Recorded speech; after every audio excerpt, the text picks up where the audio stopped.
오늘은 우리나라 사람들이 인생에서 제일 중시하는 관문이 뭘까? 그렇죠? 사실 제가 보기엔 입시보다 중요한 게 결혼인데, 그렇죠? 누구랑 결혼하느냐 이게 굉장히 인생의 중요한 문제인데 요즘은 결혼을 안 하는 사람들도 점점 늘고 있고 해서 이걸 제외한다면 뭐 당연히 이제 대학 가는 거라고 많이 생각합니다. 근데 우리가 옛날부터 우리나라 입시 교육이 문제 이런 얘기를 해왔는데 사실 우리가 대학 입시를 그렇게 솔직하게 다 내막까지 들여다보면서 생각해 본 적은 별로 없는 것 같아요. 그래서 자식 키울 때는 대학 입시 좀 신경 쓰다가 졸업하고 나면 이제 다 잊어버리는 이게 계속 반복되고 있는데요. 오늘은 이제 입시에 비춰본 우리 교육, 대학 입시라는 이 틀 또는 이 렌즈로 비춰봤을 때 우리 교육이 이제 어떤 모습이냐, 이거 우리가 어떻게 바꿀 수 있는데 또 뭐 때문에 뭘 못 바꾸고 있느냐, 뭐 이런 것들을 한번 들여다보겠습니다. 일단 이제 첫 대목으로 제가 뭐 창의적 교육은 뭐냐, 사람을 창의력을 키우는 교육이란 도대체 뭐냐, 이런 걸 한번 들여다볼 텐데요. 일단 통계를 몇 가지 보겠습니다. 자, 이게 피사라고 해서 OECD에서 회원국가들과 이제 또 회원국가 아니라 할지라도 원하는 나라들 한 40~50개국 정도 3년에 한 번씩 고일 대상으로 세 과목 학력 비교 평가를 합니다. 근데 이게 이제 수학, 읽기, 이제 독해력이에요. 그리고 이제 과학 이 세 과목인데 우리나라가 이제 최상위권에 있습니다. 우리나라 못지않게 최상위권인 나라가 이제 핀란드가 있고요. 또 일본이 있습니다. 그래서 세계에서 정답을 제일 잘 맞추는 애들은 어느 나라 애들이냐? 세 나라입니다. 한국, 일본, 핀란드. 핀란드 교육이 유명해진 것도 사실은 이제 이게 알려지면서 유명해진 거고요. 우리나라 학생들도 이제 정답을 빨리 맞추는 건 굉장히 잘합니다. 근데 팀스라는 평가가 있습니다. 팀스라는 평가는 이제 중2 대상으로 하는데요. 하필이면 중2입니다. 그 누구도 무서워한다는 그 중2. 전 세계 중2를 대상으로 이제 어떤 그 질문을 하냐면 설문조사예요. 수학에 대한 흥미도, 과학에 대한 흥미도, 이게 무슨 소리냐? 아주 간단한 질문입니다. 너 수학 공부가 재밌냐? 이렇게 질문합니다. 그럼 우리나라 중2 중에 그렇다라고 답한 비율은 8%, 9% 정도 나옵니다. 이게 조사 대상 국가가 한 40여 개국 되는데요. 끝에서 한 3등, 4등 정도 하는. 자, 과학도 마찬가지예요. 너 과학 공부가 재밌냐? 이렇게 질문했을 때 그렇다라고 답하는 학생들이 우리나라 중2 중엔 대략 한 10% 남짓입니다. 이건 진짜 조사 대상 국가가 한 30개국 가까이 되거든요. 그 중에서 꼴찌입니다. 그래서 한국 학생들이 이제 정답을 빨리 맞추는 건 굉장히 잘하는데 뭐 그렇겠죠. 사실 어렸을 때부터 죽도록 공부를 많이 했으니까. 근데 이렇게 재미있어서 공부하는 건 아니라는 거죠. 그럼 왜 공부할까? 네 글자로 요약할 수 있을 것 같아요. 혼날까 봐. 이게 이제 우리 교육의 이제 잔인한 현실입니다. 그래서 이제 행복도 학교에서 행복하다라고 느끼는 비율, 이거 꼴찌죠, 우리나라가. OECD 국가 중에서. 자, 그러면 이제 다른 나라는 도대체 어떻게 뭘 가르치길래 우리보다 더 재미있는 공부를 하느냐, 그렇죠? 이걸 이제 알아보기 위해서 다른 나라의 이제 시험 문제를 한번 보겠습니다. 제가 뭐 너무 많이 보여드리면 어차피 헷갈리실 테니까 시험 문제를 간단히 보죠. 자, 이건 영국의 중학교 졸업 자격 시험, 과학 시험 문제입니다. 물론 여러 가지 문제가 나올 수 있는데 그 중에 한 사례입니다. 뭐라고 되어 있죠? 여러 가지 비닐끈들을 배부한 뒤에 팀을 구성하여 비닐끈들의 강도를 측정할 수 있는 실험을 기획하고 실행한 뒤에 보고서를 써서 오늘 저녁 6시까지 내라. 그러면 아이들이 뭐부터 하느냐? 팀부터 만듭니다. 즉 실험조를 만들어주지 않는 거예요. 알아서 자기들끼리 뭐 3명 또는 5명 뭐 이런 식으로 이제 팀을 만듭니다. 만든 다음에 뭘 하느냐 이렇게 물어보면 회의를 한답니다. 왜? 이 실험은 교과서에 있는 실험이 아닙니다. 교과서에 있는 거면 미리 외워놨다가 그대로 하면 될 텐데 물론 실험 장비는 아무거나 사용할 수 있게 개방이 되어 있습니다. 이 중에서 무엇을 써도 좋다. 그러나 실험 절차 같은 것은 미리 나와 있는 것도 아니고 교과서에 배운 것도 아니에요. 그러니까 야 이렇게 하자 저렇게 하자 아니야 저렇게 실험하는 게 더 좋겠어 해서 나름 회의를 해서 실험을 설계한 다음에 이제 실제로 실험을 하고 나중에 이제 그래프도 그리고 표도 그려가지고 6시까지 내는 거예요. 근데 영국의 교사분들한테 얘기를 들어보면 어떤 얘기를 하느냐, 야, 그 굉장히 평범한 실험을 했네.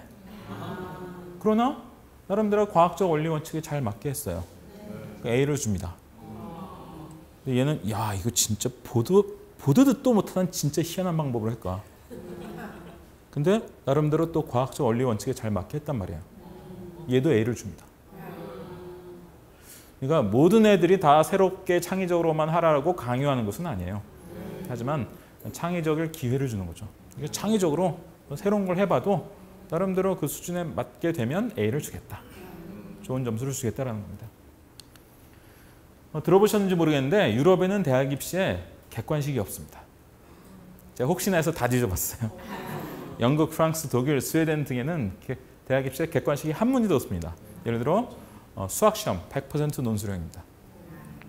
과학시험, 국어시험, 역사시험 100% 논술형이에요. 근데 프랑스는 특이하게도 철학이 공통 필수 과목인 아주 특이한 나라입니다. 철학이 이런 공통 필수인 나라는 실제로 프랑스 외에는 제가 못 본 것 같아요. 근데 아주 기출문제가 단순해요. 한 줄짜리 여기 나오죠. 진리는 경험을 통해 확증될 수 있는가. 밑에 두 줄짜리가 있는데 이것도 기출문제예요. 우리는 욕망을 해방시켜야 하는가 아니면 욕망으로부터 해방되어야 하는가. 여러분 욕망으로부터 해방되셨습니까? 이게 프랑스의 18살짜리가 3시간 동안 써야 되는 글의 제목입니다. 독일은 아비투어라는 제도가 있는데 그러니까 대학 입시 제도는요. 미국 빼고는 상당히 단순합니다. 우리나라 대학 입시가 복잡한 건 사실 미국을 어설프게 따라가다가 굉장히 복잡해진 건데요. 그 얘기는 이제 뒤에 하겠고 프랑스 같은 경우는 내신 반영도 안 해요. 아까 우리가 봤던 이제 그런 대학 입시, 대입 시험 그것만 가지고 이제 대학을 갑니다. 독일은 내신 성적에다가 더해서 주정부에서 치르는 논술형 입시가 있어요. 논술형 입시를 몇댓 과목을 또 봅니다. 그래서 내신 성적하고 대입 시험 성적을 더해요. 그걸로 이제 대학을 합니다. 스웨덴이 재밌는데 스웨덴은 내신 성적만으로 대학을 갈 수 있어요. 그런데 내가 좀 소시적에 놀아가지고 내신이 좀 안 좋아. 나는 실력은 된다고 생각해. 그러면 그 학생 개인이 신청해서 논술형 국가고시 대입시험을 볼 수 있습니다. 그러니까 스웨덴은 대입시험을 누구나 보는 게 아니라 원하는 학생만 보는 거예요. 그러면 그 시험 성적으로 내신 성적을 대체해 줍니다. 상당히 단순하죠? 나라마다 다르긴 하지만 독일은 이제 내신 한 8과목에 더해서 이제 논술형 입시를 한 너댓 과목 보는 이런 나라입니다. 근데 수학시험인데도 자신의 의견을 써라. 이런 게 나오기도 하고. 밑에 있는 건 이제 문학시험인데 수업을 통해 함께 접한 소설. 이게 러브 액츄얼리라는 영화 있죠? 이 영화에 원작 소설이 있대요. 원작 소설을 같이 봤대요. 이거를 이제 읽고 이 배경보다 5년이 지났다고 가정하여 작중인물 A의 입장에서 B에게 보내는 편지를 써라. 되게 황당한 느낌이 들죠? 근데 가만히 생각해 보면 우리도 조선시대 과거시험 이렇게 봤어요. 자, 과거시험 기출문제예요. 하늘의 변화는 어떠한 이치에 따르는가. 야, 이건 좀 그럴듯해 보이긴 하지만 너무 추상적이고 너무 관념적인 느낌이 들죠. 좀 멋있어 보이긴 하지만 훨씬 구체적인 문제들도 나옵니다. 공납을 장차 토산품 대신 쌀로 바꾸어내도록 하자는 의견에 대해서 논하라. 실제로 나중에 이 제도가 시행이 됩니다. 근데 제도 시행하기 전이에요. 그러니까 출제 제도 정답이 정확하게 없는 겁니다. 지금. 자, 중종태 나왔던 문제입니다. 요즘 일본인들이 울릉도 주변 우리 백성들의 어로 활동을 금지해달라고 요청했는데 우리 입장을 설명해도 들을 생각이 없다. 얘 말을 안 듣는다. 얘들 어떻게 하면 좋겠냐. 이런 질문이 많이 나왔습니다. 지금 중국하고 무슨 관계가 꼬였는데 이걸 강경책을 써야 되냐, 화친을 해야 되냐, 나라의 인재를 더 원활하게 등용하려면 어떤 방법을 택하면 되겠냐, 하여튼 이런 것들이 늘 나왔어요. 그러니까 우리는 굉장한 고정관념을 가지고 있는 거예요. 야, 한국은 옛날부터 원래 주입식이야. 그랬어요? 그렇죠. 주입식이라는 느낌이 들긴 들어요. 왜? 동아시아 국가들은 한자를 배워야 되는데 한자가 굉장히 배우는데 오래 걸리는. 그렇잖아요. 옛날에 우리나라에 어지간한 선비 노릇하려면 만자 이상 알아야 돼요. 그러니까 그거 다 주입식으로 배워야 되니까 글자 배우는 게 너무 힘들었다. 그게 주입식이었다. 그리고 이제 사서 삼경 이런 거 많이 외워야 되거든요. 그러니까 주입식인 부분이 분명히 있었어요. 하지만 우리나라도 일정 수준 이상에 도달하면 이런 것들을 했단 말이에요. 자, 우리가 이걸 언제부터 잊어버렸을까요? 그렇죠. 일제강점기에. 식민지 아니에요. 식민지. 그러니까 우리 근대 교육이 재수업계도 우리 식민지 시기에 이제 본격적으로 시작이 된 거예요. 일본에 의해서 시작이 되는데 일본 사람 입장에서 생각해 보세요. 여러분 일본 사람이면 조선 사람, 그땐 조선이라고 했겠죠. 조선 사람들이 뭐 좀 배웠답시고 자기의 사상이나 자기의 아이디어나 자기의 논리 이런 거 막 펼쳐나가면 여러분 일본 사람이면 좋을 것 같아요? 나쁠 것 같아요? 가장 위험한 일이죠. 그리고 일본의 근대화를 추진한 세력 자체가 약간 좀 군국주의적 색채가 강한 이런 세력이었기 때문에 사실 당시에는 일본 본토도 그랬어요. 일본 본토도 그랬는데 이제 식민지니까 우리는 더 심했던 거죠. 뭐만 가르치냐? 정답이 이미 존재하는 것만 가르칩니다. 뭐만 물어보냐? 정답이 이미 존재하는 것만 물어봐요. 이런 경향이 뚜렷하게 나타납니다. 그래서 사실 이 조선시대에 우리가 이 나름 가지고 있었던 전통 이런 것들을 우리가 이제 일제시대를 거치면서 많이 이게 퇴색해버리고 우리가 이제 일제강점기에 이제 배운 이렇게 뭐랄까 정답이 이미 존재하는 것만 물어보는 이런 식의 교육을 우리가 한 100년 동안 사실 한 거예요. 제가 여태까지 본 전 세계 대학 입시 중에서 가장 황당했던 대학 입시가 스웨덴의 대학 입시입니다. 스웨덴은 이 국어 문제예요. 기출 문제인데 파편화된 사회보다 하나로 뭉친 공동체를 이루기 위해서 총리가 젊은이들 대상으로 프로젝트 아이디어를 공모한다. 총리에게 분할 서한문을 작성하라. 공동체 형성을 도모할 수 있는 프로젝트를 제안하고 왜 자신의 프로젝트가 투자할 가치가 있는지를 논하라.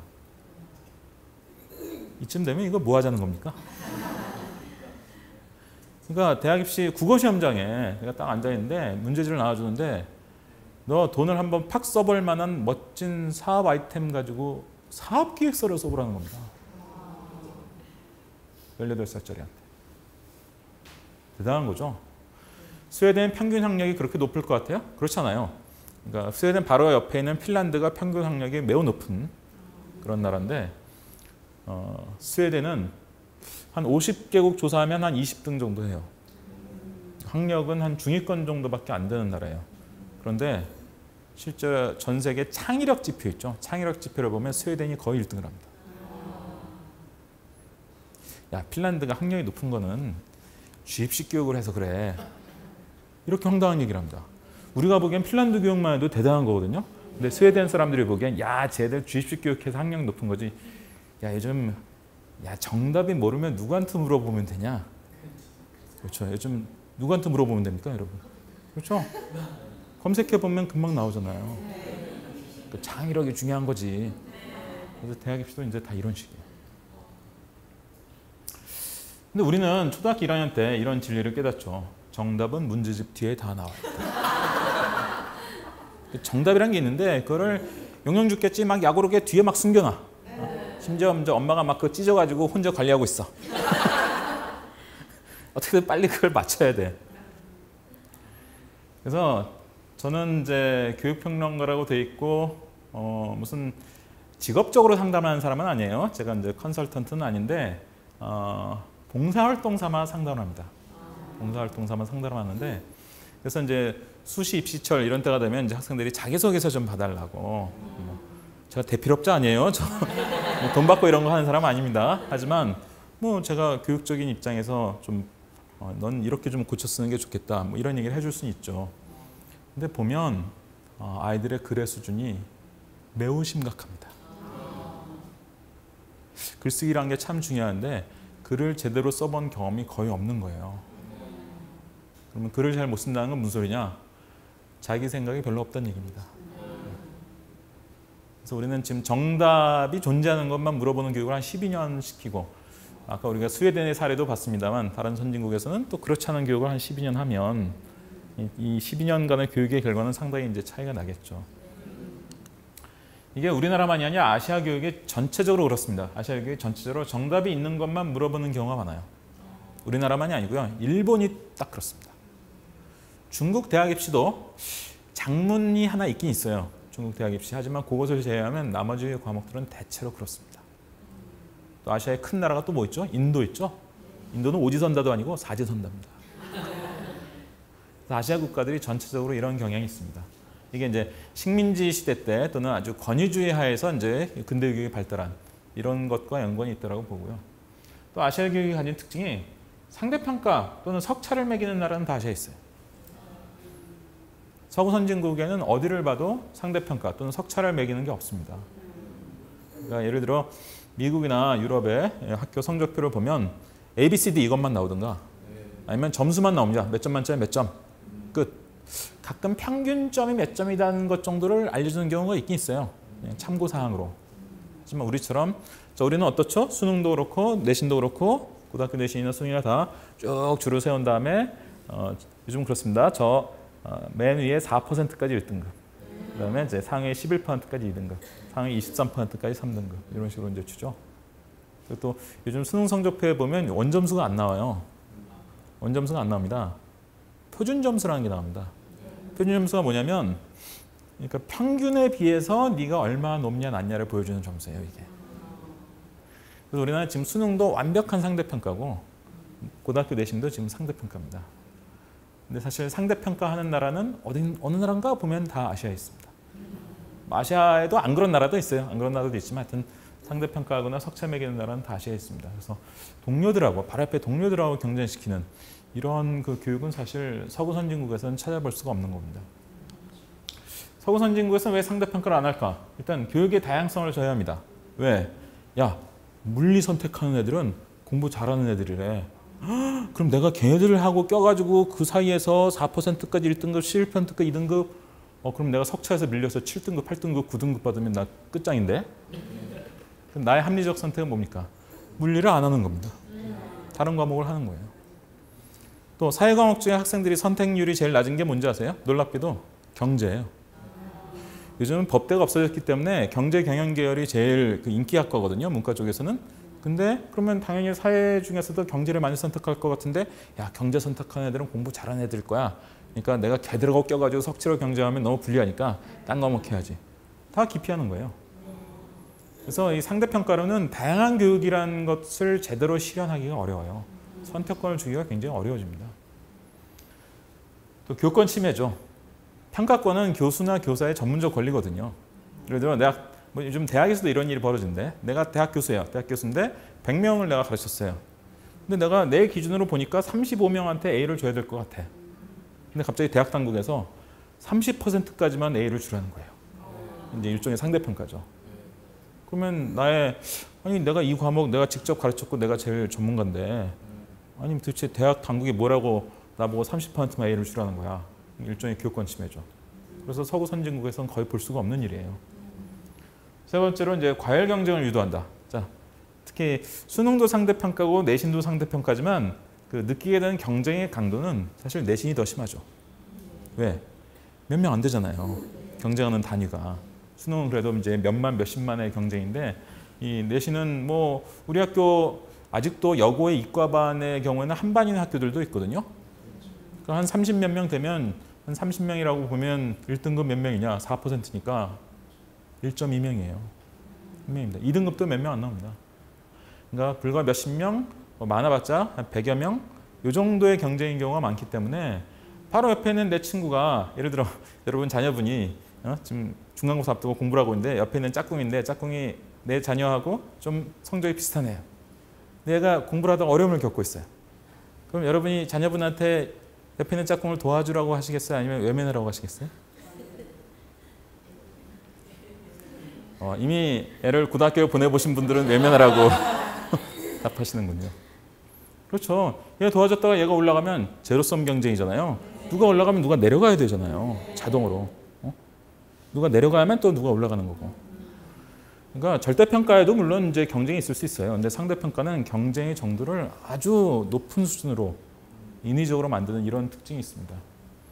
근데 막상 우리가 이제 학교 졸업해서 회사 같은 데 취업해서 일을 하면 예를 들어 이제 내가 무슨 일을 하고 있는데 옆에 있는 같은 부서의 동료가 어려움을 겪고 있어요. 그럼 사장님이 옆에 있는 동료를 도와주라고 하시겠습니까? 아니면 이 동료 그냥 외면하고 네 일만 하라고 그러시겠습니까? 100% 도와주라고 그럽니다.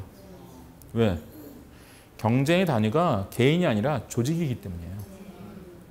우리 회사 조직이 다른 회사 조직과 경쟁하는 건데 그럼 우리 회사 내부에서는 오히려 협력이 원활하게 이루어져야 뭐 옆에 사람 안 도와주고 그러면 안 되죠. 서로 잘 도움을 주고받고 다른 부서하고도 잘 협조하고 협력이 잘 돼야 우리 조직 전체의 경쟁력은 커지는 거란 말이에요. 그러니까 이 상대평가라는 게 굉장히 여러 가지 불합리함을 가지고 있어요. 그래서 서구 선진국에 사실 볼 수 없는 제도입니다. 다 절대평가죠. 등급만 주든가 A, B, C, D 이런 것만 주든가 아니면 점수만 줍니다. 자, 우리나라 이제 대학 입시의 큰 흐름을 한번 우리가 이해해 보겠는데 약간 복잡한 편인데요. 왜 서구 나라들의 고등학교에서는 객관식 문제를 풀지 않을까? 유럽하고 미국이 굉장히 달라요. 유럽은 대학 입시가 그냥 논술형이에요. 아까 우리가 이제 몇 가지 좀 맛을 봤죠?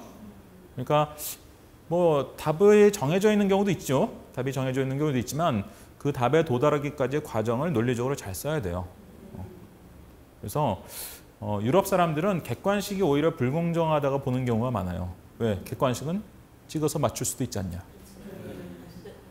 야, 논술형으로 서술형으로 써야 중간에 뭐 실수해서 틀려도 부분 점수를 주는 게 이게 공정한 거 아니냐.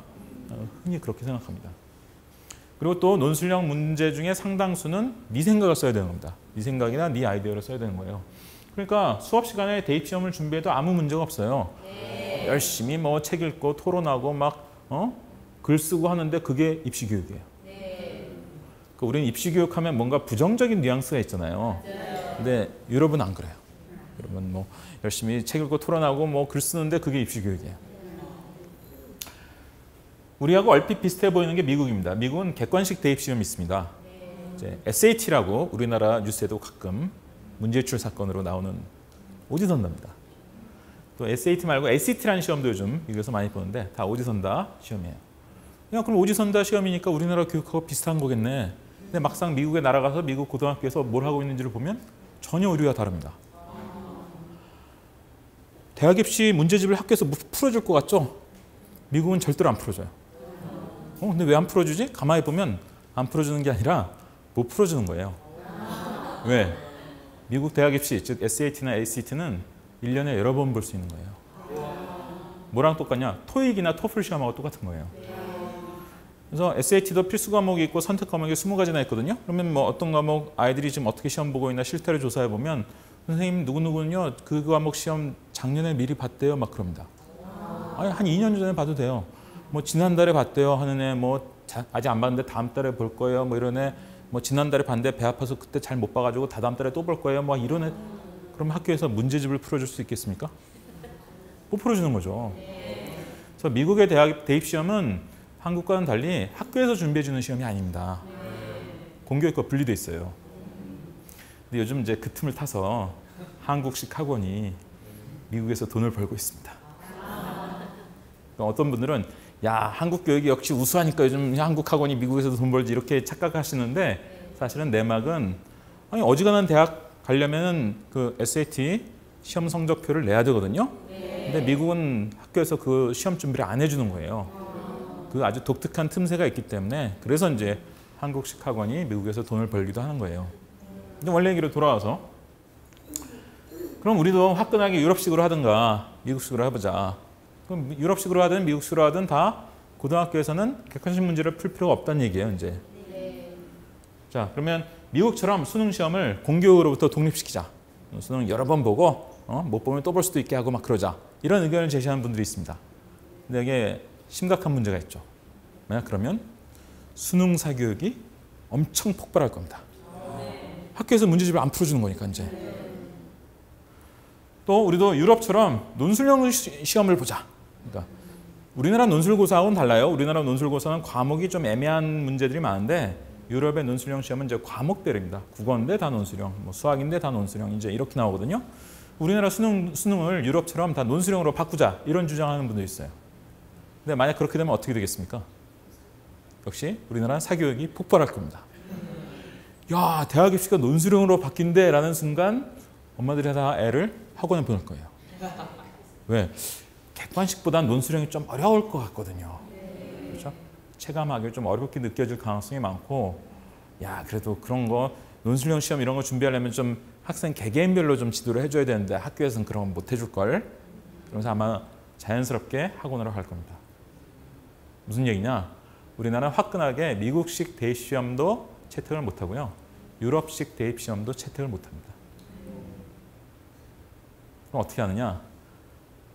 고육주책으로 야, 이도 저도 도대체 할 수가 없으니까 일단 현상 유지를 하면서 수능 비중을 조금씩 줄여보자. 수능 그 객관식 답찾기 이게 너무 큰 영향을 주고 있으니까 그 영향을 좀 줄이기 위해서 수능 비중을 좀 낮춰보자. 이런 대안으로 지난 10여 년간 우리나라 대학 입시가 계속 그런 식으로 흘러왔어요. 그래서 수능 비중을 줄이기 위해서 일단 수시를 계속 확대하고 정시를 축소하는. 수능으로 주로 가는 게 정시죠. 이제 정시 비율이, 그러니까 수시 비율이 노무현 정부 때 한 30% 정도 되었는데 이명박 정부가 되자 수시 비율이 한 50%를 돌파합니다. 그리고 박근혜 정부가 되자 수시 비율이 70%를 넘어가요. 요즘은 수시 정시 관계가 바뀌었습니다. 수시가 더 많고 정시, 즉 수능으로 가는 전형은 지금 한 30% 남짓 또는 그 이하로 지금 줄고 있는 거죠. 그래서 이게 뭐 진보고 보수로 떠나서 야 우리가 화끈하게 미국식도 유럽식도 못 가겠으니까 사교육 때문에 도저히 갈 수가 없으니까 그러니까 어쩔 수 없이 고육지책으로 현상 유지하면서 수능 비중을 좀 줄여보자. 물론 이따 얘기하겠지만 이것도 나름 문제가 또 생깁니다. 수시가 많아지면 또 거기서 또 문제가 생기는데 이제 그때 이따 얘기하고. 그래서 이제 수시에서 또 수능 영향력을 낮추려고. 아니 수능은 정시에 영향을 주는 거라며 정시를 수능으로 뽑는 거라며 근데 수시에도 영향이 있습니다. 이른바 최저학력 기준이라고 그래서 너 지금 수시 무슨 전형으로 조건부 합격이야? 최종 합격하려면 네가 수능에서 몇 과목 이상에서 몇 등급 이상 받아야 돼. 이런 게 많습니다. 이걸 못 맞춰서 떨어지는 경우도 또 많아요. 그래서 정부에서 계속 이걸 좀 줄여보려고 수시에서 수능 최저학력 기준을 요구하는 걸 좀 계속 줄여라, 좀 폐지해라, 대학에 계속 요구해 와서 이게 좀 많이 줄어든 상태입니다. 또 이제 수능 절대평가. 절대평가가 두 가지가 있어요. 등급제가 있고 점수제가 있습니다. 옛날에 저는 이제 학력고사 세대인데 340점 만점의 시험. 점수만 나왔어요, 그냥. 절대평가입니다. 수능도 점수만 나왔던 시절에는 절대평가였습니다. 근데 요즘은 점수, 이게 이제 원점수인데 원점수는 요즘 수능 성적표에서 완전히 없어져 버렸고 아까 말씀드렸지만 표준 점수라는 거하고 석차 등급이라는 거, 이 두 가지만 적히는데 이건 다 상대평가죠. 그래서 똑같은 시험이지만 점수제 절대평가일 수도 있고 상대평가일 수도 있습니다. 근데 최근에 이제 확대되고 있는 것은 절대평가는 절대평가인데 점수제가 아니라 등급만 주는 거예요. 90점 이상이면 1등급, 80점 이상이면 2등급, 뭐 이런 식으로 이제 점수만 주는, 등급만 주는 겁니다. 자, 어디서 시작했죠? 한국사. 국사가 오랫동안 한 10년 동안 공통 필수 과목이 아니라 선택 과목이 되었었어요. 그래서 이게 문제가 많다는 소리가 많으니까 박근혜 정부에서 이제 한국사를 다시 공통 필수로 이제 복원하면서 근데 이게 또 나름 부담스러운 과목이니까 그냥 등급제 절대평가를 하겠다. 그래서 이미 이제 시행을 시작을 했습니다. 그 다음에 이제 등급제 절대평가된 게 영어죠. 영어, 수능 영어. 바로 이제 이번에 보는 수능 시험부터 등급만 나옵니다. 90점 이상이면 1등급. 그래서 이제 지금 새 정부에서도 등급제 절대평가를 더 이제 확대하려고 하고 있는 거죠. 왜냐하면 이 상대평가는 무한 경쟁이니까 제로섬 경쟁이니까 경쟁자가 5시간 자면 난 4시간 자야 되고 경쟁자가 4시간 자면 난 3시간 자야 되고 근데 석차를 무조건 올려야 된단 말이에요. 근데 이제 절대평가를 등급제로 하면 어쨌든 난 90점만 넘으면 그냥 1등급이에요. 그 도달하기만 하면 된다. 이런 식으로 되니까 아무래도 좀 부담이 줄어들죠. 그리고 이제 학교 교육에 미치는, 고등학교 교육에 미치는 어떤 이 수능의 영향력도 좀 줄일 수 있다라고 이렇게 판단하는 겁니다. 근데 문제는 뭐냐? 아까도 말씀드렸지만 정시, 즉 수능으로 가는 걸 점점 줄이고 수시를 늘려왔는데 수시는 나름대로 문제가 없었냐? 또 이것도 상당히 심각한 문제들이 많이 대두됐죠. 특히 요즘 많이 얘기하는 게 이른바 학종. 들어보셨죠? 학생부 종합전형. 이게 이제 처음 도입할 땐 입학사정관제라고 불렀던 겁니다. 이게 이제 미국 제도입니다. 원천이. 미국이 사실 전 세계에서 가장 복잡한 대입 제도를 가지고 있어요. 왜? 미국에서 대학 가려면요. 일단 내신 성적 상당히 중요합니다. 내신 성적 들어가고 또 아까 말씀드렸죠. 미국 대학 입시 즉 SAT나 ACT는 학교에서 풀어주는 시험이 아니에요. 별도로 준비해야 돼요. 그리고 그 시험 성적표 받아가지고 그거 제출해야 됩니다. 또 꽤 공부 잘한다 싶은 학생들은 어지간한 명문대 지원하려면 AP라는 또 시험을 또 봐야 됩니다. 거기다가 우리나라에서 비교과라고 부르는 거 있죠? 비교과. 교과 활동 이외. 영어로 extracurricular activities라고 하는데 이제 교과 활동 이외에 이제 다양한 뭐 봉사 활동이나 무슨 동아리 활동, 학생 활동 뭐 등등 뭐 어디 가서 뭐 무슨 경시대에 나가서 상을 탔네 등등 이런 것도 다 들어갑니다. 또 에세이를 써야 됩니다. 이게 우리나라에서 자기소개서라고 부르는데 미국에서는 그냥 간단히 에세이라고 부릅니다. 이거 써야 되고 그러니까 굉장히 여러 가지를 복합적으로 동시에 준비해야 돼요. 미국이 전 세계 대학 입시 제도 중에 가장 복합적인 여러 가지 요소를 동시에 요구하는 이런 특이한 제도를 가지고 있습니다. 근데 우리나라 입학사정 문제가 원조 국가가 미국이거든요. 아까 말씀드렸잖아요. 유럽은 대학 입시 시험이 굉장히 단순해요. 대학 입시가.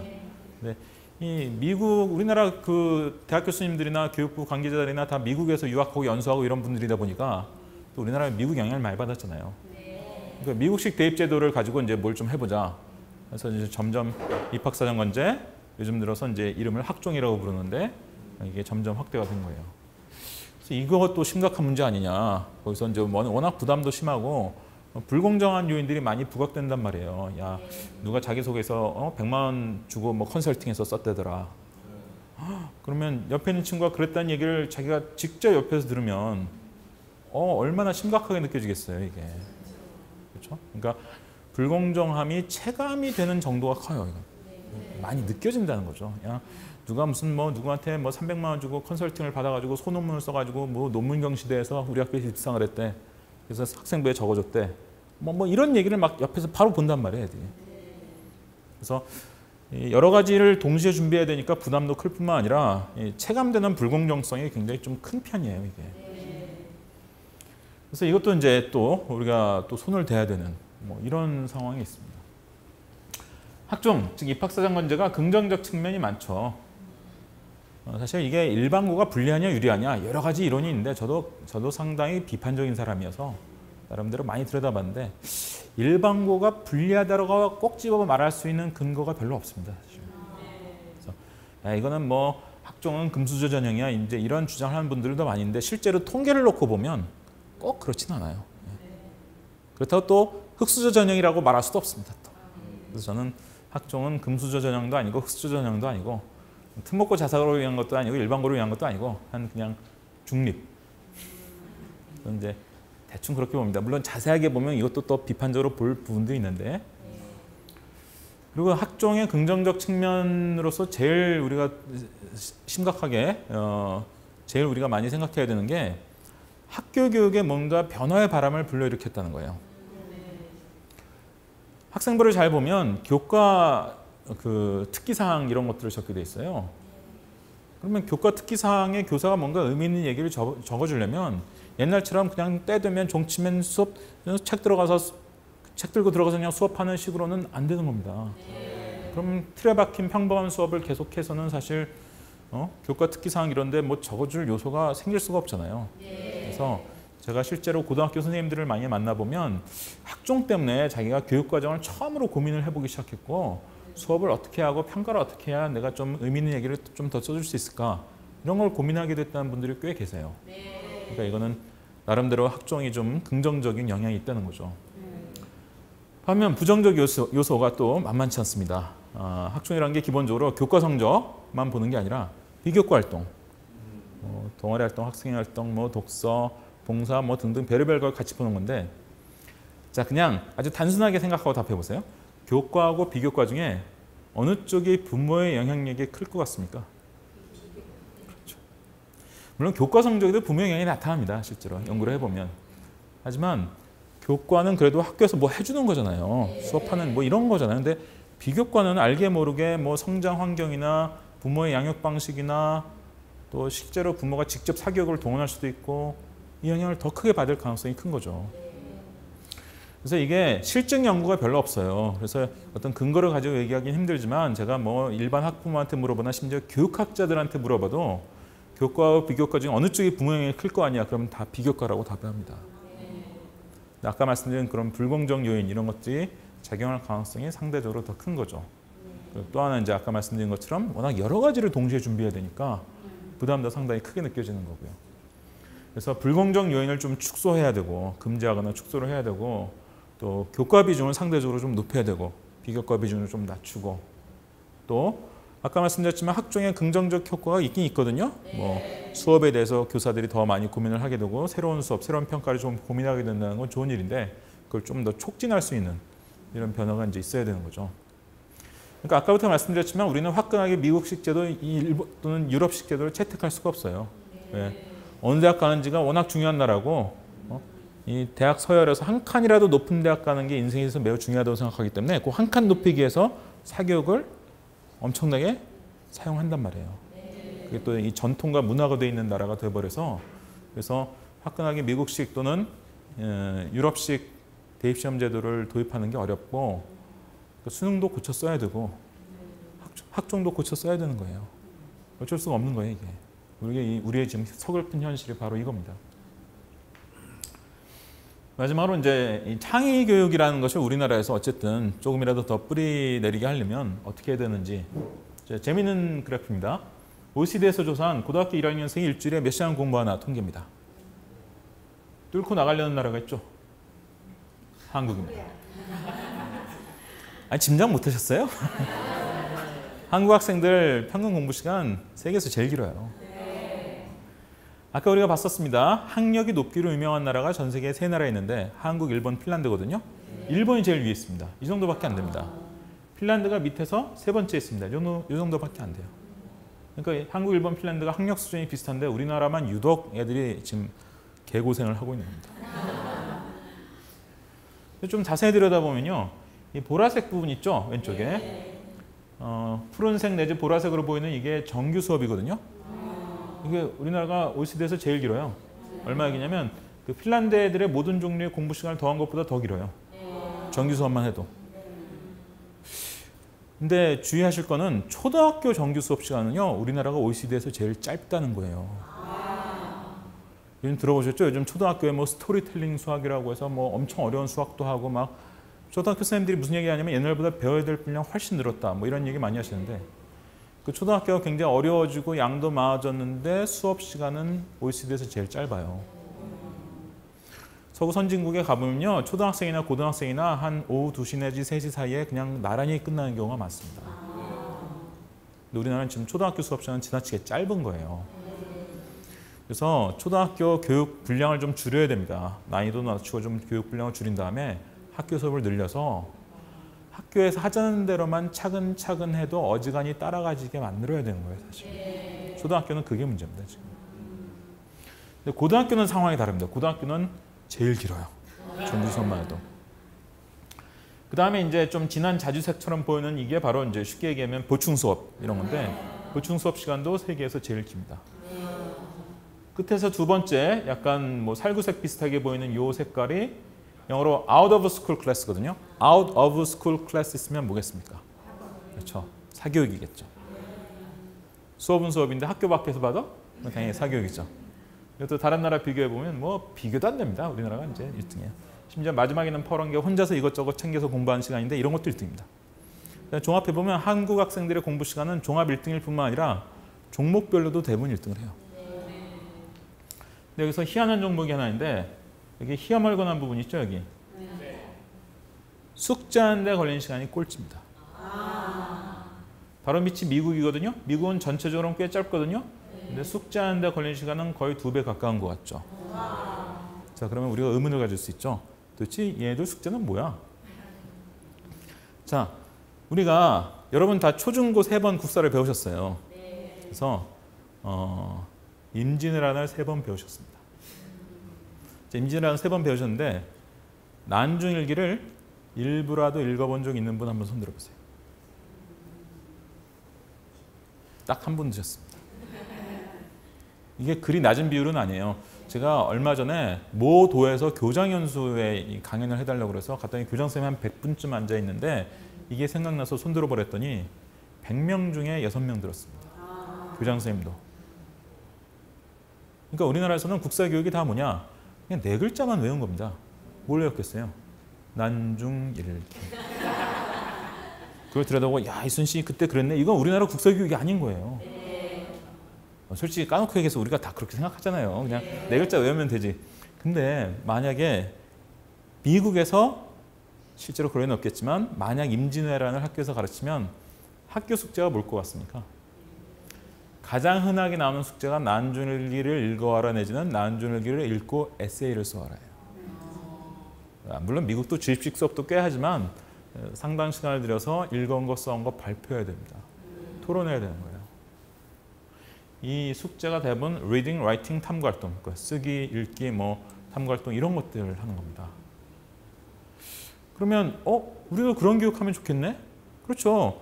우리가 무슨 전문 분야를 전공하든 상관없이 기본적으로 필요한 능력이 있거든요. 그게 주로 사회적 능력, 언어적 능력 이런 것들인데, 그러니까 언어적 능력이 뛰어나다는 것은 사실 오지선다 국어시험 문제를 잘 맞춘다는 게 아니라 말을 잘하고 글을 잘 쓰고 또 글쓰기 같은 거 해야 이런 프레젠테이션 같은 것들도 잘하고 일도 잘할 거 아니에요. 그렇죠? 이게 이 슬라이드를 풀어 쓴 게 글이고 글을 또 요약하면 이런 슬라이드가 되는 거고. 근데 그러면 우리도 그런 교육하면 되지 않느냐. 즉 쉽게 얘기해서 우리도 임진왜란 3번 별 동안 난줄기도 읽고 토론도 하고 좀 그럼 좋지 않겠냐. 왜 그게 어려울 것 같습니까? 일단 우리나라 이 학교에서 선생님들이 교사가 자기가 몇 학년 무슨 과목을 담당하게 될지 신학년 얼마 전에 알 것 같습니까? 일주일 전에 합니다. 제가 우리나라 공교육의 구조를 들여다보면서 가장 경악했던 것 중에 하나가 이거예요. 일주일 전 알려주면서 수업 준비를 잘하라고 하면 잘하기가 쉽지 않을 겁니다. 그래서 학부모님들이 잘 모르시는데 이를테면 학교에 학년별 교육과정이라는 거 있거든요. 학년별 교육과정은 당연히 애들이 3월 2일 개학해서 오기 전에 미리 다 준비할 것 같죠? 그렇지 않습니다. 3월 말쯤에야 만들어집니다. 그리고 공교육의 구조 자체가 상당히 부실한 구조예요, 사실. 그러니까 교사가 자기 능력을 키우고 수업 준비도 하고 수업을 어떻게 하고 평가를 어떻게 할까 기획하고 이럴 기회 자체가 별로 없습니다. 내가 교과서를 집필하거나 선택할 권한이 있나? 예를 들면 불과 얼마 전에 우리나라 이제 국정교과서 파문이 이제 있었죠. 근데 야 역사교과서 국정하는 게 좋아 말아 뭐 이런 이 논란이 많았습니다만 사실 그 뒷면을 보면 우리나라 초등학교 교과서는 계속 국정입니다. 그렇죠? 영어하고 예체능을 빼놓고는 초등학교는 다 국정이거든요. 그럼 전국의 교사들한테 똑같은 교과서를 나눠주고 창의적 수업을 해라. 지금 이러고 있는 겁니다, 우리가 사실. 많은 나라에서 야 초등학교 2학년 때 곱셈을 가르쳐. 정부에서 이 지침만 줍니다. 그러면 뭐가 어떻게 가르칠까? 원하는 교사는 쓸 수가 있습니다, 교과서를. 또 다 써야 되는 건 아니에요. 뭐 자신 없으면 민간 출판사에서 만든 걸 채택해서 자기가 써도 됩니다. 그리고 대개 2달 반 내지 3달 정도 시간을 줘서 쓰고 싶은 사람은 쓰고 또 채택해서 사람도 채택해서 나름대로 준비를 해야 되니까 충실히 준비를 해라. 근데 우리는 겨우 교과서에 대해서 아무 권한도 안 주고 일주일 전에 알려주고 수업해라. 그러면서 창의적 교육이 되기는 어려운 거죠. 그래서 우리나라에서 이 교육의 창의력이 필요하다고 하면서 별의별 희한한 지금 굉장히 그 거창한 얘기를 하시는 분들이 많은데 사실 저는 그분들한테 교사들이 어떻게 살고 있는지를 먼저 보라고 얘기하고 싶어요. 교사들한테 아무 기회도 주지 않으면서 교사의 능력을 하향 평준화시키면서 그러면서 무슨 창의적 교육을 하겠다? 그거 불가능한 겁니다. 교무에서 한마디 하는데 몇 년 걸렸냐? 많은 분들이 10년 이상 걸렸다고 그럽니다. 학교 1년에 공무원이 몇 건 내려오냐? 통계마다 다른데 어떤 통계에면 6천 건 이상 내려온다. 어떤 통계에면 10,000건 넘게 내려온다는 통계도 있습니다. 물론 행정실로도 많이 가지만 교무실로 가서 교사 개개인 업무가 되는 경우가 많아요. 그러니까 이런 상황에서는 교사를 전문가로 인정하는 시스템이 아닙니다. 그러니까 뭐 창의적 교육이니 뭐 다양한 역량을 키우는 교육이니 이런 건 뭐 지표로는 열심히 얘기하는데요. 실제로 학교 현장에서 그렇게 되기가 구조 자체가 어려운 구조라는 거죠. 또 우리나라 미국의 교과목의 차이 같은 걸 보면 우리나라는 대개 이게 보면 이상하게 선택이라고 쓰여 있긴 한데요. 선택권을 학생한테 안 주죠. 학교에서 집단으로 선택하는 겁니다. 미국 같은 경우를 보면 다 개개인이 다 선택을 합니다. 우리나라는 이제 앞으로 고교학점제 한다 그러죠. 미국이나 유럽, 서구 선진국들은 다 학생들이 상당한 교과목 선택권을 가지고 있습니다. 그래서 내가 환경 문제에 관심이 많은 사람이야. 그러면 뭐 윤리도 듣고 경제도 듣고 화학도 듣고 지구과학도 듣는 겁니다. 내가 여행에 대해서 관심이 많은 사람이야. 그러면 문화나 지리 과목도 많이 듣고 또 외국어도 더 많이 듣고. 그러니까 특목고가 거의 필요 없는 거죠. 내가 외국어를 더 많이 수강 신청하면 그게 특목고 역할을 하는 거니까. 외국어 역할을 하는 거니까. 그런 식이란 말이에요. 요약해보면 우리 교육을 선진화시키자, 뭐 발전시키자 이런 얘기들이 많습니다만 사실 저는 그런 어떤 거창한 큰 구호보다 아주 기초적인 부분에서 학생들과 교사들한테 더 많은 기회를 주는, 여기서 출발을 해야 된다고 봐요. 교사가 교과서를 집필하거나 최소한 고를 수 있는 권리, 자기 나름의 자기가 가르치는 학생을 평가할 수 있는 권리, 수업 준비를 제대로 할 수 있는, 한 두세 달 전에 미리 알려줘서 그런 권리, 학생들이 내가 무엇을 우선적으로 더 많이 배울지를 골라서 선택할 수 있는 권리, 이런 이 개개인들의, 학생 개인, 교사 개인들의 이 권리를 확대시키는 이런 방향이 아니면 우리나라에서, 더구나 이 대학 입시 압력이 큰 나라에서 창의적 교육이란 게 꽃피우기는 대단히 어려울 겁니다. 오늘 내용은 여기서 마치겠습니다. 고맙습니다.